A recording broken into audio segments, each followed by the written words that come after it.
मेरे प्यारे साथियों, नमस्कार।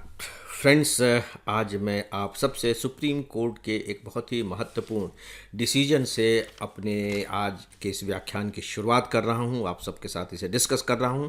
बाद में हम समय रहा तो फिर और एक बहुत ही दूसरा जो महत्वपूर्ण टॉपिक है उस पर बात करेंगे। लेकिन आइए शुरुआत करते हैं गरिमा के साथ जीवन जीने के अधिकार के बारे में। इसे मैंने नाम दिया है बिना भय का जीवन। अखबारों में आपने पढ़ा है कि सुप्रीम कोर्ट ने एक बहुत ही ऐतिहासिक फैसला सुनाया है। 3 जजेस की पीठ ने यह आदेश दिया कि यदि जरूरी हो तो, शब्दों पर ध्यान दीजिएगा, यदि जरूरी हो तो रेबीज से पीड़ित, असाध्य रूप से बीमार या ज्यादा आक्रामक और खतरनाक आवारा कुत्तों को दया मृत्यु दी जा सकती है। देखिए, सभी कुत्तों को मारने की बात वो नहीं कह रहे हैं।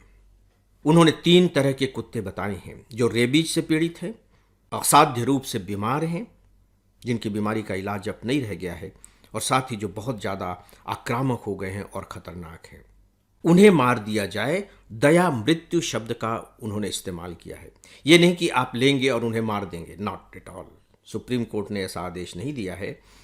उन्होंने साफ तौर पर कहा है, देखिए, आप सिविल सर्विस एग्जामिनेशन की तैयारी कर रहे हैं तो आपको इन बारीकियों की जानकारी होनी चाहिए। साफ तौर पर कहा है सुप्रीम कोर्ट ने कि यह कार्रवाई पशु क्रूरता निवारण अधिनियम के नियमों के अंतर्गत होनी चाहिए, और उसके तहत आपको क्या करना होगा कि पशु चिकित्सा विशेषज्ञों की जांच और रिपोर्ट के बाद ही की जाएगी। यानी कि यदि आप किसी कुत्ते को मार रहे हैं तो बाकायदे पशु चिकित्सा विशेषज्ञ जो है उसकी जांच करेगा, अपनी रिपोर्ट देगा, और तब जा कर के आप उसे मारेंगे। यह सुप्रीम कोर्ट का ऐतिहासिक फैसला आया है। आपको मालूम होगा कि पिछले लगभग 1.5 साल से आवारा कुत्तों के बारे में सुप्रीम कोर्ट में लगातार सुनवाई चल रही थी, और इससे पहले भी सुप्रीम कोर्ट ने 2 बार इसके बारे में डिसीजन दिए हैं। जो उसका दूसरा डिसीजन था वो बहुत ही व्यावहारिक किस्म का डिसीजन था। उसमें सुप्रीम कोर्ट ने कहा था कि भाई इनके लिए अलग से एक शेल्टर हाउस बना दिया जाए, एक फीडिंग जोन भी बनाया जाए, क्योंकि जिनको कुत्तों को खाना खिलाना है, क्योंकि धार्मिक मान्यताएं भी कुछ जुड़ी हुई हैं, तो वो वहाँ जा कर के उन्हें खाना खिलाए। ये नहीं कि सड़क पर लिया और कहीं भी कोई खाना फेंक दिया और कुत्ते आकर के खा रहे हैं। ये उन्होंने फैसला सुनाया था। अब उसी क्रम में उन्होंने ये अगला फैसला सुनाया है। इस बीच में आप लगातार अखबारों में पढ़ते होंगे, आप जहाँ भी रह रहे हों, स्थानीय रूप से ये इस समस्या ने एक बहुत ही गंभीर रूप ले लिया है कि कुत्ते घूमते रहते हैं, भूखे रहते हैं, बिल्कुल खिजलाए रहते हैं, और किसी को भी काट लेते हैं। इनमें बच्चों से लेकर के बूढ़े तक शामिल हैं। और आपको मैं यहाँ एक आंकड़ा बता रहा हूँ, ये हमारे ही केंद्रीय स्वास्थ्य मंत्रालय का ही एक विभाग है, national centre for disease control.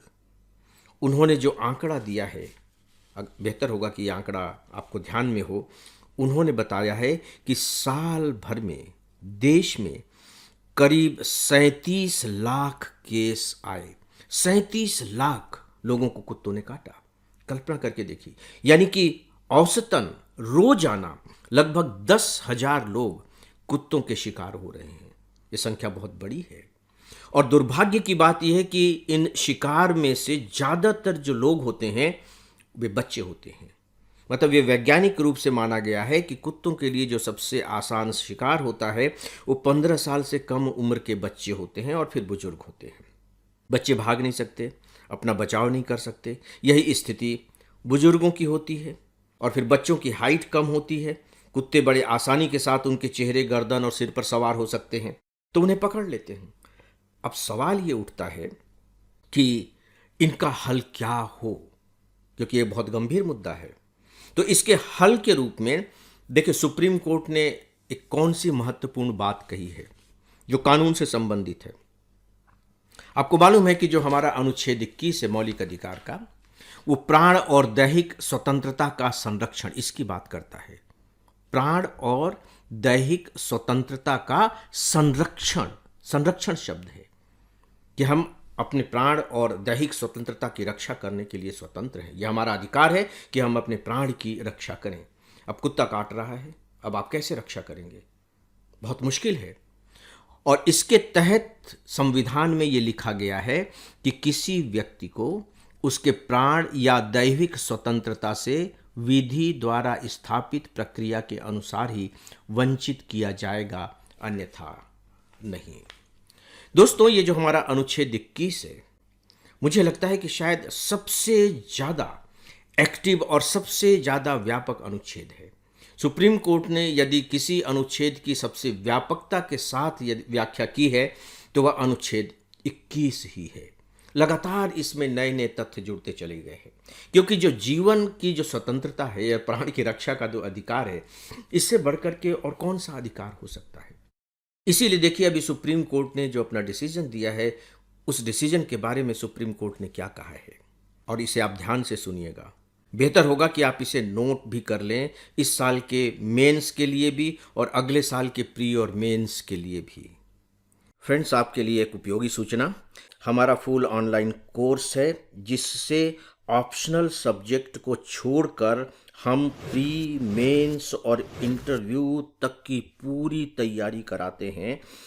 इसके सभी 1000 घंटे के लेक्चर्स वेल एडिटेड और एनिमेटेड हैं। इसके जो 90% लेक्चर हैं मैंने तैयार किए हैं, और मैं स्पेशली बताना चाहूँगा कि हमने इसमें पढ़ाया नहीं है बल्कि समझाया है। आपको इसकी पूरी जानकारी हमारे मोबाइल ऐप और हमारी वेबसाइट पर मिल जाएगी। सुप्रीम कोर्ट के शब्द हैं, गरिमा के साथ जीने के अधिकार में, गरिमा के साथ जीने का अधिकार।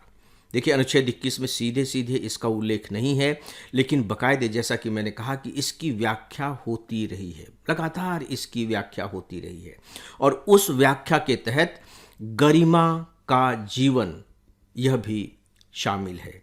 और सुप्रीम कोर्ट ने इसे शामिल किया था तब जब उन्होंने कहा था कि जो जेल में बंद कैदी हैं उनको भी गरिमा के साथ जीवन जीने का अधिकार है। तो उनके साथ भी जो लोगों का व्यवहार होना चाहिए, वहाँ के लोगों का, वो गरिमा पूर्ण होना चाहिए, वो गरिमा पूर्ण व्यवहार के योग्य हैं। गरिमा का जीवन सुप्रीम कोर्ट ने पहले ही इस्टेब्लिश कर दिया है। और आपको ध्यान होगा कि कुछ ही दिनों पहले सुप्रीम कोर्ट ने मासिक स्वास्थ्य के बारे में भी जब उसे मौलिक अधिकार घोषित किया था, तो उस समय भी उसने गरिमा का जीवन जीने का अधिकार इस तरह की बात की थी कि वो बिना किसी संकोच के, बिना किसी अपराध बोध के जीवन जी रहे हैं। वहाँ भी शब्द है अपराध बोध, और यहाँ भी क्या है, भय। यहाँ मैं आपको आगे चल करके बताऊंगा कि सुप्रीम कोर्ट ने भय शब्द का उपयोग किया है। गरिमा का जीवन, राइट। अब सुप्रीम कोर्ट के शब्द सुनिए, गरिमा के साथ जीवन के अधिकार में यह अधिकार भी शामिल है कि व्यक्ति कुत्तों के हमलों के डर के बिना स्वतंत्र रूप से जीवन जी सके। कुत्तों के हमलों के डर के बिना स्वतंत्र रूप से जीवन जी सके। भय मुक्त जीवन, इसे अगर आप थोड़ा सा व्याख्यायित करेंगे तो हो जाएगा भय मुक्त जीवन। हमारी गरिमापूर्ण जीवन जीने के लिए बहुत जरूरी है कि हम भय से मुक्त रहें। अब यहाँ देखिए कि सुप्रीम कोर्ट ने जो भय से मुक्त जीवन की बात कही है, ये अपने आप में बहुत व्यापक है, बहुत व्यापक है। आप किसी से डर रहे हैं, आप भयभीत हैं, बेवजह भयभीत हैं। मान लीजिए कि कोई मोहल्ले में कोई ऐसा व्यक्ति है जिससे आप भयभीत रहते हैं, या मोहल्ले वाले भयभीत रहते हैं, तो वो भी हमारे मौलिक अधिकारों का उल्लंघन कर रहा है। तो भय मुक्त जीवन। आगे सुप्रीम कोर्ट कहता है कि राज्य मूक दर्शक बनकर नहीं रह सकता। अदालत भी उस कठोर जमीनी हकीकत से आंखें नहीं मूंद सकती जहां बच्चे, बुजुर्ग व विदेशी यात्री तक कुत्तों के काटने की घटनाओं का शिकार हुए हैं। न तो राज्य चुपचाप बैठ सकता है, बैठना चाहिए, और यहां तक कि सुप्रीम कोर्ट भी इसकी अवहेलना नहीं कर सकता। दोस्तों, कानून अपने ढंग से काम करता है। ये जो प्राण और दैहिक स्वतंत्रता का संरक्षण का अधिकार है, इसी में आगे चल करके जब व्याख्या की गई प्राण का अधिकार, देखिए प्राण का अधिकार, उसमें सुप्रीम कोर्ट ने कहा है कि यह पशुओं और पक्षियों को शामिल करके मानव को उपलब्ध है। उसमें कहा जा रहा है कि ये पशुओं और पक्षियों को शामिल करके मानव को उपलब्ध है। ऐसा नहीं है कि यदि किसी पशु से कोई खतरा हो रहा है तो आप उसे मार दीजिए, खत्म कर दीजिए, हमारी रक्षा हो जाएगी, हमें अब कोई भय नहीं होगा। नहीं, उनको भी जीवन का अधिकार है। और आपको मालूम है कि हमारे जो राज्य के नीति निर्देशक तत्व हैं उनमें इसे शामिल किया गया है बाकायदे। सह अस्तित्व का सिद्धांत वहाँ है, यानी कि हमें जो जीवन जीना है, ये नहीं कि हम ही सर्वे सर्वा हैं और ये जो प्रकृति है, ये जो धरती है, सब कुछ हमारे लिए ही है, यह ब्रह्मांड नहीं। सह अस्तित्व, इस ब्रह्मांड में प्रकृति भी है, पशु पक्षी भी हैं, उनका भी अस्तित्व है और हमारा भी अस्तित्व है। तो हमें इस तरह का जीवन जीना है कि दोनों के अस्तित्व की रक्षा होती रहे। सह अस्तित्व। तो जब आप इसके आधार पर सीधे सीधे कुत्तों के बारे में दिए गए सुप्रीम कोर्ट के इस निर्णय की व्याख्या करेंगे तो आपको लगेगा कि सुप्रीम कोर्ट अपनी ही बातों को काट रहा है, लेकिन नहीं।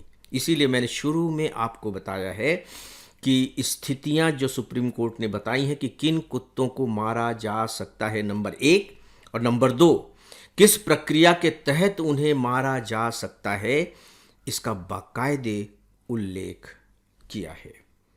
तो जब तक आपके दिमाग में ये बातें स्पष्ट नहीं होंगी, तब तक यदि इससे संबंधित कोई प्रश्न पूछ लिया गया और थोड़े से जटिल तरीके से पूछ लिया गया, यहाँ तक कि प्री में ही एक जटिल प्रश्न बना दिया गया, तो फिर आप उलझ जाएंगे। आपको लगेगा कि मामला कुछ गड़बड़ हो रहा है, बात कुछ बन नहीं रही है, सही उत्तर तक पहुंचने में आपको दिक्कत होगी।